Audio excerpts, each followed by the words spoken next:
Hello everyone, welcome to my mini blog. माझ्या घरी आलेले गाढव.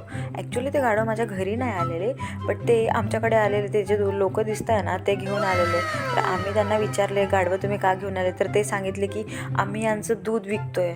म्हणजे यांचं दूध कोण पित आहे? गाढवाचं दूध कोण पित आहे? मी त्यांना विचारलं हा काही खाणार काय? तर ते म्हणले की हा फक्त रात्रीचं जेवण करत असतो. म्हणजे माणसांना 3 टाइमचं जेवण लागतं आणि यांना फक्त एकच टाइम. यांना काही ॲनिमलची भावना समजून नसते घ्याय. हमारे यहाँ ऐसा ही होता है. मग मी त्यांना विचारलं की हा पेरू खाणार का, कारण घरी पेरू ठेवलेले होते. तर त्याला पाणी दिलं आणि पेरू खायला दिली. ही जी स्नेल दिसेल तुम्हाला, ही मला झाडा कुंडीमध्ये मिळाली. आमच्या झाडाच्या कुंडीमध्ये होती आणि मी तिला घेतली हाती, कारण ना मी एवढी मोठी ॲनिमल लवर आहे. मला पाल असो किंवा कॉक्रोच असो, बेडूक असो, किडे असो, मला काहीच नाही वाटत. म्हणजे मला सगळेच चांगले दिसतात, मला सगळेच क्यूट वाटतात. मला हातात पकडायला काही नाही वाटत. आता काही लोकांना वाटेल की शीने हातावर पकडले, लोकांना हे घाण दिसेल, पण त्यांना मारून खाण्यापेक्षा त्यांच्यावर प्रेम केलेलं कधीही चांगलंच ना. आमच्या विदर्भात त्याला शंख म्हणतात.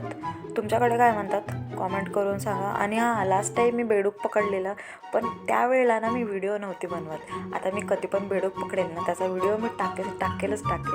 तर भेटूया नेक्स्ट व्लॉगमध्ये. लाईक करा, शेअर करा आणि सबस्क्राईब करा. चला बाय.